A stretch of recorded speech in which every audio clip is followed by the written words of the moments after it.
정치권의 때 아닌 독재자, 대변인 공방이 벌어지고 있습니다. 그것도 대통령과 제1야당, 여당 대표 사이에서요.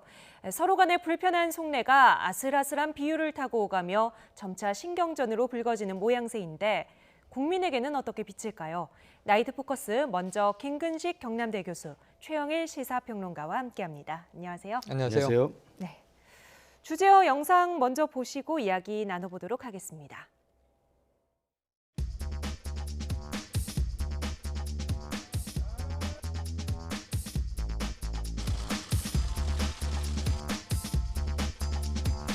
이 인천 지역 민경욱 대변인이 저에게 메모를 하나 주셨습니다.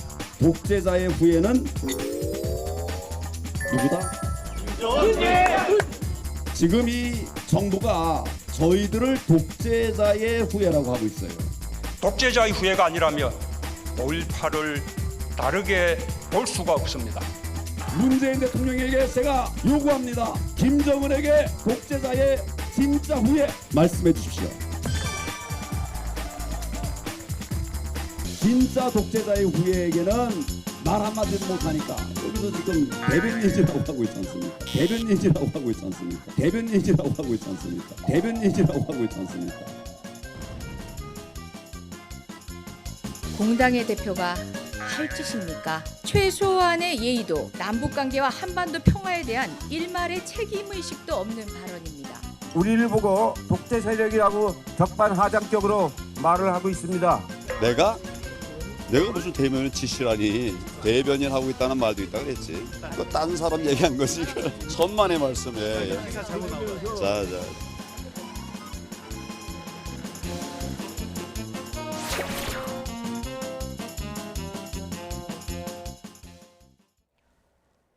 네, 장외 투쟁 중인 황교안 대표가 오늘 인천에서 한 발언입니다. 이게 다시 공방으로 이어지고 있는 건데요.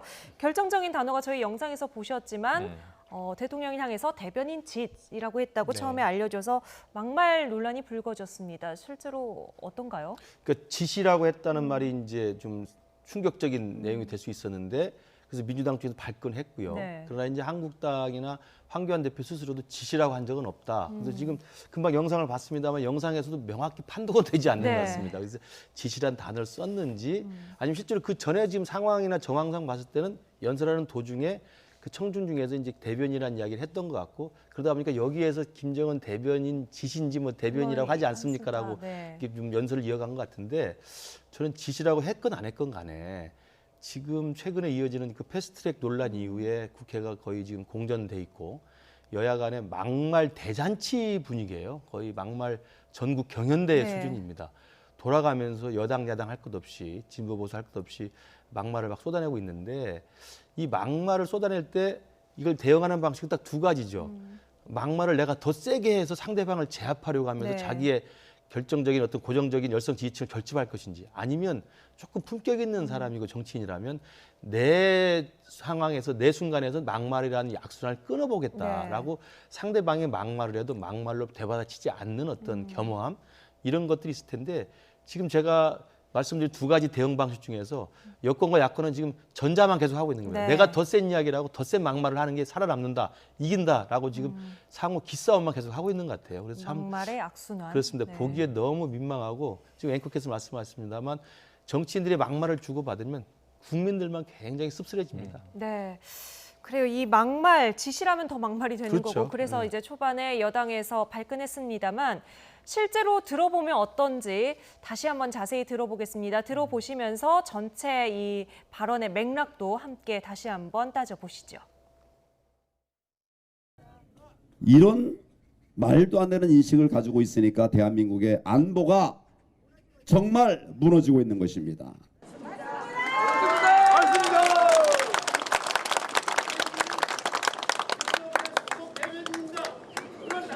문재인 대통령에게 제가 요구합니다. 김정은에게 정말 독재자의 진짜 후예라고 말씀해 주십시오. 진짜 독재자의 후예에게는 말 한마디도 못하니까 여기서 지금 대변인이라고 하고 있지 않습니까?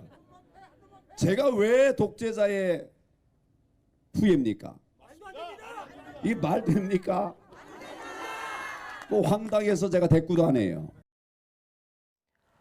네, 대변인 지시라는 네. 부분에 대해서는 황교안 대표가 뭐 앞서 보셨지만 잠깐 네. 해명을 하기도 했어요. 뭐 아니라고 했기 때문에 아 내가 그러면서 이제 손사래를 쳤죠. 그러니까 네. 아닌 걸로 인정해 주더라도 지금 이 지시냐, 뭐 질이냐, 네. 혹은 직이냐, 뭐 여러 가지로 해석은 가능하고 본인이 아니라는 해명이 아닐 거라고 저는 믿고 싶습니다. 네. 문제는 맥락이에요. 예. 이게 하나의 워딩이 문제가 아니라 전체의 컨텍스트 맥락이 문제인데 뭐 우리를 문재인 대통령이 독재자의 후예라고 지칭을 했다고 지금 발끈하잖아요. 네. 자, 이 5.18 기념사로 돌아가면 독재자의 후예가 아니라면 5.18을 다르게 볼 수 없다. 그럼 우리를 독재자의 후예라고 대통령이 지칭했다라고 여기서 적시하는 것은 네. 우리는 5.18을 다르게 보고 있다라고 얘기하는 거죠. 누구와? 문재인 대통령과 뭐 이제 혹은 5.18을 네. 시민의 민주화 운동이라고 하는 시각을 가진 다수 국민들과 우리는 다르게 보고 있다. 예. 그러니까 우리는 독재자의 후예라는 이야기를 지금 듣는 거 아니냐라는 반문이에요. 반문할 필요가 없어요. 5.18 기념사 기념식장에 참석하지 않았습니까? 황교안 대표. 그 광주 시민들의 격렬한 몸싸움이 있었습니다만 가서 국가기념일이고 광주 시민들을 설득하기 위해서 내가 계속 오겠다. 위로를 드리겠다. 이런 얘기를 했습니다. 그러니까 광주 정신에 부합하겠다는 이야기를 했으면 독재자의 후예가 아닌 거죠. 네. 그럼 이 문재인 대통령이 발언에 발끈할 게 없고 두 번째, 자 김정은을 왜 독재자라고 부르지 못하느냐. 자 북한 정권이 3대 세습 독재 정권이라는 걸 다 압니다 우리가. 그런데 왜 우리 정부는 독재자라고 못할까요? 대화의 상대잖아요 현재. 자 과거의 동독 서독이 화해 협력으로 대화할 때 서로 독재 정권이라고 비난하지 않습니다. 지금 이 박근혜 전 대통령이 한반도 신뢰 프로세스 했었잖아요. 그러면 지금 황교안 전 총리 네. 집권 안 해보셨습니까? 그럼 국무총리일 때는 왜 독재자라고 얘기를 안 하셨어요? 북한에 대해서. 박근혜 대통령한테 왜 그때 독재자라고 하십시오 이런 얘기 안 하셨어요? 네. 그럼 향후에 집권 안 하실 거예요? 지금 집권하시려고 제1야당인데 세력을 키워가는 거 아닙니까? 그럼 집권하면 김정은은 독재자다 이렇게 이야기하고 남북관계 문 닫을 겁니까? 네. 그렇지 않잖아요. 그걸 국민들이 모르지 않는데 지금 인식도 얘기하셨고 안보도 얘기하셨는데 그 맥락을 마치 모르는 사람처럼 네. 우리를 독재자의 후예라고 하고 북한을 독재자의 후예라고 부르지 못하는 정부가 문제다. 어느 정부가 불렀습니까? 박근혜 네. 대통령은요. 위원장님의 건강을 염려합니다. 이런 편지도 썼고요. 진짜 독재자 전두환 전 장군 말이에요. 네. 이 사람은 김일성 주석에게 주석님의 광복 후 40년간 민족 통일을 위한 충정을 높이 평가한다. 경의를 표합니다. 이런 편지도 썼어요. 반공주의로 집권을 한 사람도 그렇게 했습니다. 그런데 문재인 대통령이 막 유독 독재자를 말하라. 이게 우리가 흔히 얘기하는 십자가 밟기 하라. 지금 이런 얘기 아니겠습니까? 네. 좀 맥락이 뜬금없습니다. 네. 그렇다면 앞서 이번 논란의 가장 최초의 뭐 발단이라고 해야 될까요? 문재인 대통령이 5.18 민주화 운동 기념식에서 했던 기념사 중에서 이 문제의 독재자라는 발언이 나오는 부분 어떤 맥락에서 나왔는지 다시 한번 들어보겠습니다. 5.18의 진실은 보수 진보로 나뉠 수가 없습니다. 광주가 지키고자 했던 가치가 바로 자유이고 민주주의였기 때문입니다. 독재자의 후예가 아니라면 5.18을 다르게 볼 수가 없습니다. 일단 자유한국당이 독재자의 후예는 우리를 가리킨 말이다라고 자인한 지금 상황이 됐는데 네, 그렇죠. 김 교수님은 당시에 문재인 대통령 누구를 향해서 무엇을 겨냥해서 이 발언했다고 보십니까? 그러니까 황교안 대표가 광주를 가는 거 가지고도 논란이 있지 않았습니까? 와서는 안 된다, 가지 마라, 그래도 네. 가겠다. 근데 그 논란이 됐던 불씨가 바로 이제 5.18 망언에 대한 그 솜방망이 처벌, 그다음 5.18 진상조사위원회가 구성이 되지 않은 것에 대해 한국당이 책임을 물은 건데, 네. 저는 한국당이 그 부분에서 말끔히 정리를 못한 것에 대해서 분명히 책임이 있다고 생각합니다. 근데 대통령이 5.18 기념식에서 말했던 독재자의 후예라고 지칭한 것은 바로 그런 제1야당이 5.18 민주화 운동이라고 하는 우리의 정당한 민주주의 자랑스러운 역사를 과감하게 그걸 정리하지 못했다는 점에 대한 아마 비판을 담았던 걸로 보여요. 그러니까 독재자의 후예가 아니라면이라고 가정법을 달았기 때문에 네. 황교안 대표나 자유한국당 전체를 말한 것 같지는 않고 그 안에 일부 존재하는 5.18 망언에 대한 세력들, 그다음에 네. 5.18 망언이나 5.18에 대한 역사인식을 왜곡해서 생각하는 사람들에 대한 비판을 한 건데 저게 지금 황교안 대표 광주 방문과 맞물리면서 황교안 대표가 듣기로는 자유한국당에 대한 비난으로 들렸을 가능성도 네. 있습니다. 그래서 독재자의 후예라고 하는 저는 대통령의 표현도 할 수는 있는 표현이었지만 굉장히 과한 표현이었다. 저는 그런 면에서는 한국당에서 독재자의 후예라고 받아들인 건지 아닌지는 뭐 오늘 한국당 네. 대표로서 인천에 가서 이야기를 했습니다만 일단 1차적 책임은 자유한국당 내에 있는 5.18에 대한 잘못된 왜곡된 인식과 결별하지 못했던 책임이 있고 두 번째는 대통령이 그렇다고 해서 또 국가기념식장에서 제1야당 대표가 앉아있는 상태에서 또 그런 독재자 후예라는 단어를 쓴 것도 적절하지 않았다고 봅니다. 그리고 네, 또 하나는 지금 우리 최평론가님 말씀하신 것처럼 김정은한테 독재자 후예라고 말하라고 또 이제 황교안 대표는 예. 되받아치기를 한 거예요. 저는 그건 적절하지 보이지 않습니다. 네. 말씀하신 것처럼 대화의 상대고 평화의 공존을 해야 되기 때문에 독재자라고 말할 수 없는 거라고 생각해요. 그렇다고 한다면 똑같은 논리로 대통령께서는 김정은하고는 핵무기를 가지고 있고 핵폭탄을 가지고 있고 우리랑 적대적 관계를 하고 있는데 그럼에도 불구하고 평화가 중요하니까 독재자라고 말하지 않는 것처럼 야당은 더 가까운 사이 아니겠습니까? 협치의 대상이고 네. 통합의 대상이고 국회를 정상화시켜야 될 대상이라고 한다면 야당 대표에게는 더더군다나 독재자라고 쓰면 안 되죠. 네. 그러니까 제가 볼 때는 황교안 대표가 문재인 대통령대로 왜 김정은한테 독재자라고 하지 않느냐 하라고 요구한 것도 잘못인데 문재인 대통령이 또 야당 대표를 겨냥한 듯한 독재자라고 한 발언도 똑같이 잘못인 거예요. 네. 저는 그런 면에서는 양비론을 이야기하고 싶습니다. 양비론. 네. 지금 뭐 앞서서도 네, 막말의 악순환이란 부분 언급을 해주셨는데 실제 정치권으로 미친 파장들은 어떤지 정치권에서 나온 발언을 보겠습니다. 여당은 황교안 대표를 향해서 적반하장, 도둑이 재발절인 격이다 이렇게 공세를 펼치고 있는데요. 대표와 대변인의 목소리로 들어보시죠. 지금 자유한국당은 우리를 보고 독재 세력이라고 적반하장격으로 말을 하고 있습니다. 그러나 이제 우리가 역사의 주체가 돼서 이 나라를 이끌어 가야 합니다. 황교안 대표는 한술 더 떠 진짜 독재자의 후예는 김정은이라고 말해달라. 진짜 독재자의 후예에게 말 한마디 못하니까 여기서 대변인 짓을 하지 않냐고 발언하기까지 했습니다. 공당의 대표가 할 짓입니까? 황교안 대표의 오늘 발언은 최소한의 예의도 기본적인 역사인식도 남북관계와 한반도 평화에 대한 일말의 책임의식도 없는 발언입니다.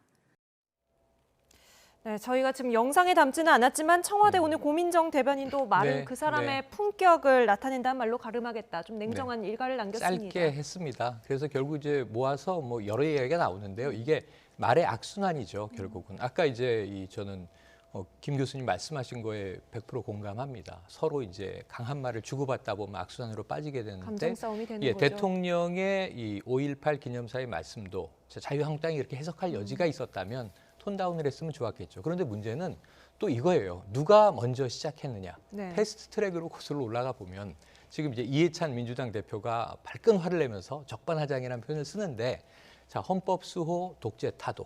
여기 이제 수식어가 하나 더 붙어서 좌파 독재 타도. 네. 이건 지금 장외투쟁을 시작하면서 황교안 대표 체제가 들어서자마자 자유한국당이 문재인 정부를 향해서 날리고 있는 비판이에요. 좌파 독재 타도. 자, 이야기를 듣는 이제 민주당 정권이 좀 황당할 거예요. 네. 왜냐하면 항상 산업화 세력과 민주화 세력. 그럼 대한민국 현대사에서 독재는 뭐가 독재냐면 군부를 틀어진 세력이 집권을 하면서 자, 50 하면 삼천교육대로 국민들을 잡아다가 네. 목봉 체조를 시킵니다. 5.16 군사혁명이라고 이제 부르는 세력이 일부 있지만 네. 군사 쿠데타죠. 역사적인 평가는. 그럼 군부를 들고 일어나서 어찌 보면 이 국민을 지키라는 군을 집권의 도구로 이용했던 아픈 역사가 있었던 거예요. 이걸 우리가 독재라고 부르는 거예요. 이거는 남미, 아르헨티나, 칠레 다 마찬가지입니다. 근데 지금 군부를 이용한 민주화 세력이 있습니까? 군부를 이용했던 세력의 후예라면 네. 이것을 성찰하고 이래서는 안 된다라고 이야기를 해야 되는데 문재인 대통령의 기념사에서 중요한 핵심 대목은 자유와 민주주의를 지키기 위해서 이게 지금 우리가 자유라는 말을 꼭 붙이는 게 보수 세력 아닙니까? 네. 자유민주주의다 우리는. 그냥 민주주의라고 쓰지 마라. 사실 민주주의 안에는 자유의 가치가 포함되는 거거든요. 근데 굳이 그 말을 우리가 존중한다면 네. 자유민주의 가치를 문재인 대통령이 높이 평가하고 인정하면서 광주 정신이 이것과 다르지 않다. 그래서 보수 진보가 없다고 이야기 규정을 한 네. 거예요. 근데 여기에 대해서 굳이 지금 이 좌파 독재라는 말을 쓰는 쪽은 어느 쪽이 시작인가? 그리고 자신은 독재라는 말이 그렇게 듣기 싫은데 그럼 이 정권을 향해서는 왜 독재라는 말을 씁니까? 여기에 대해서는 먼저 시작한 쪽이 좀 먼저 끝내줬으면 좋겠다는 네. 말씀 드리고 싶습니다. 저도 이제 독재라는 말을 처음에 패스트트랙 논란에서 한국당이 좌파 독재 또는 독재 타도 쓴 거 적절하지 않다고 봅니다. 네. 그 국민들이 공감하기 어려운 거예요. 그래서 제가 한번 방송에서도 이야기를 했습니다만 독재 타도는 국민들이 공감하기 어려우니 만약에 하려면 여당의 독주, 대통령의 독선 네. 이렇게 이야기할 수 있습니다. 그건 뭐 충분히 이해가 될 수 있는 논란이 되거든요. 근데 좌파 독재라고 규정하니까 당연히 민주당이 청와대 기분 나쁘겠죠. 그러니까 똑같이 또 그걸 받아가지고 이해찬 대표가 지금은 뭐 적반하장했습니다. 그때 페트 논쟁에서는 도둑놈이라는 표를 썼어요. 네. 도둑놈이 더 몽둥이 든 격이다라는 이야기를 또 했습니다. 그러다 보니까 지금 독재자의 후예 이야기가 나오고 그리고 그 전에 또 사이코패스 한센평까지 네. 이야기가 나오지 않았습니까? 그리고 지금은 이제 짓거리라는 짓이라는 네. 단어까지 나왔어요. 그러니까 저는 이게 아까 말씀드린 악순환의 고리는 누군가 끊어줘야 되는데 끊어줄 책임이 누가 먼저 시작한 쪽이 있느냐도 뭐 일리가 있는 네. 이야기입니다만 저는 여유가 있는 쪽, 힘 있는 쪽에서 먼저 끊어주는 큰 어른의 모습을 보일 필요가 네. 있다. 그러면서 본다면 대통령께서 또는 청와대에서 집권 여당에서 이 정말 이 막말 대잔치의 이 악순환을 끊을 수 있는 첫 고리를 제시하는 게 낫고 그러면서 대받아치기보다는 내 선에서 끊겠다는 좀 겸허함을 보일 필요가 있다. 그런 면에서 저는 아까도 그 이재정 대변인이 이야기했습니다만 만약에 황교안 대표가 지시라고 했다고 한다면 그걸 전제로 해서 지금 논평을 세게 내지 않았습니까? 네. 논평을 내면서 또 뭐합니까? 이게 야당 대표가 할 지시입니까라고 또 했어요.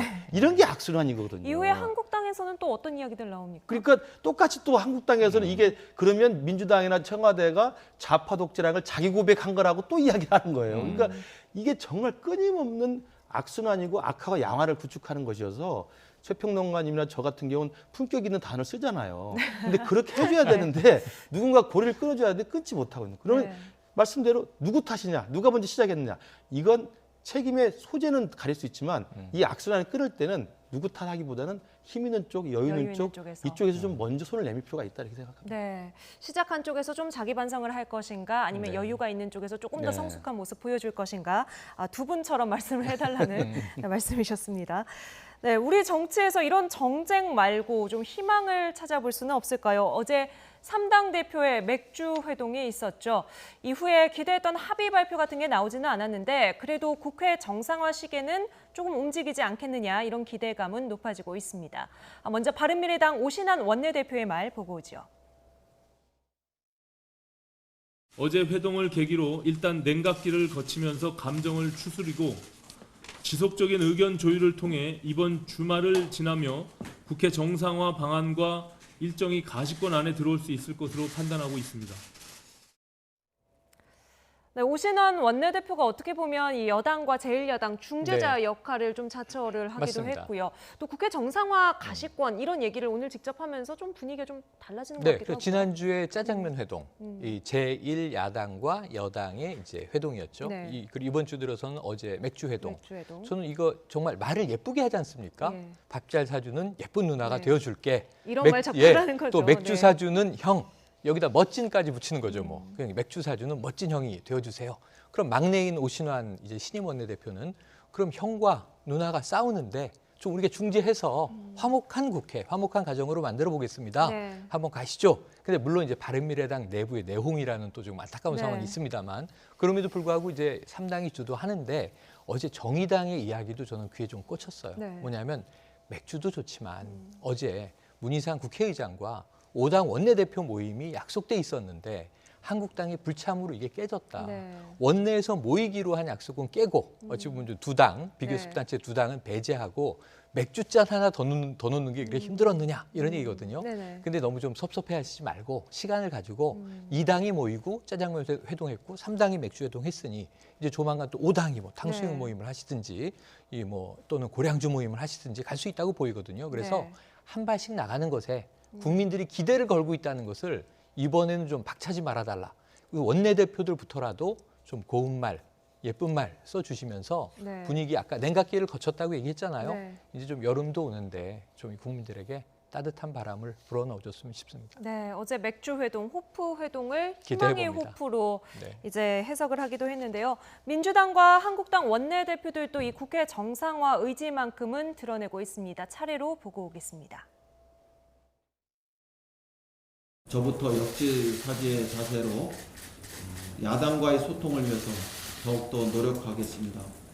야당 원내대표님들께도 한 번 더 말씀드립니다. 국민을 위해서, 국회 정상화를 위해서 통 크게 결단해 주실 것을 호소드립니다. 국회를 열면 우리가 무엇을 제일 먼저 해야 될까? 응? 그리고 지금 과연 추경을 이렇게 자꾸 많이 편성하고 예산을 확대 편성하는 것이 과연 정답일 것인가? 아니면 어떻게 경제를 활성화해야 될 것이냐? 그런 이제 논의들이 있어야 된다고 생각합니다. 일단 이인영 원내대표 발언에서는 역지사지의 자세 이 부분이 가장 눈에 띄고 나경원 원내대표도 국회를 열면이라는 연다는 말을 썼어요. 그렇죠. 접점을 찾으려면 이 원내대표들 어떤 문제가 가장 관건입니까? 일단 호프회동을 했고요. 호프회동에서 뭐 아주 뭐 돌파구를 마련할 정도의 뭐 만든 건 아니지만 네네. 어찌됐든 오늘 또 원내 수석 대표들 간에 원내 수석 부대표 간에 또 회동이 네. 있었고 그래서 노력은 좀 하고 있는 것으로 보입니다. 그리고 이인영 원내대표 새로 지금 원내대표 사령탑이 됐기 때문에 이 막힌 교착된 국회 정국을 풀어내야 되거든요. 근데 풀어내려고 하는데 오늘 수석 부대표 모임에서는 지금 이른바 이원욱 그 민주당 부대표 이야기는 좀 합의문을 한국당이 써온 거 보니까 너무 과하게 써왔다. 네. 그래서 일단은 동의할 수 없었다고 그러는데 당연히 합의문 협상의 초안이기 때문에 센 걸 써왔겠죠. 그러면 주고받는 과정에서 타협이 이루어져야 되는데 지금 말씀하신 것처럼 이인영 원내대표도 지금 보도에 따르면 패스트트랙 논쟁에 대해서는 일단 유감 표명을 할 수 있다는 이야기를 넌지시 비친 것 같아요. 네. 어제 맥주회동에서. 그렇다고 한다면 그것이 한국당이 국회로 돌아올 수 있는 저는 어떤 명분은 된다고 생각합니다. 네. 그러니까 물론 한국당은 세게 요구해서 유감 표명 플러스 철회까지 요구했는데 철회는 불가능한 거고요. 그러면 원내대표, 여당 원내대표가 유감 표명 정도 하고 그리고 이 공수처 문제라든지 선거제 문제는 제1야당인 한국당과의 합의 없이는 우리가 강행하지 않겠다는 정도의 약속을 하면 저는 충분히 모양새를 만들어낸다고 생각합니다. 그래서 이인영 원내대표가 만약에 그런 식의 유감 표명 의지가 있다고 한다면 저는 충분히 타협이 가능하고요. 말씀하신 것처럼 나경원 원내대표도 지금 말한 것처럼 국회 들어가서 추경안을 좀 어떻게 하고 경제를 활성화할 거 어떻게 할까 논의를 할 수 있다라고 네. 이야기했다는 것은 국회가 열리면 들어갈 수 있다는 이야기거든요. 네. 그래서 25일까지 지금 이번 주 이미 이제 장외투쟁. 장외투쟁 이제 정리가 네. 됐기 됐기 때문에 지금 원내대표 나경원 원내대표 입장에서도 국회를 열어서 국회 들어가서 추경안의 문제점을 지적하고 줄일 건 줄이고 늘릴 건 늘리고 대책을 세울 건 세워서 국회가 일하는 국회 모습을 보여줘야죠. 그런 네. 면에서는 저는 가능성은 충분히 살아있다. 네. 저는 이번 주 안에 뭐 제 기대를 섞어서 이야기합니다만 예. 이번 주 안에 이인영 원내대표와 나경원 원내대표 그리고 오신환 원내대표 사이에서 나름대로 접점을 찾을 수 있지 않을까 이번 저는 주 그런 안에. 기대를 해보고 있습니다. 그리고 25일 한국당의 장외투쟁이 끝난 마무리됐고 이후에 사실 오늘 인천을 기점으로 해서 사실상 마무리가 돼 있습니다. 네. 일단 오늘 나눈 이야기 모아보니까 5.18을 기점으로 청와대와 여당 그리고 야당의 감정은 좀 한 발 더 멀어진 것 같은데 일단 국회는 국회대로 정상화할 네. 통로를 좀 찾아냈으면 좋겠습니다. 말씀하신 것처럼 국민도 많이 지쳐있기 때문에요. 김근식 교수님 여기서 먼저 인사드리겠습니다. 오늘 말씀 감사합니다. 감사합니다.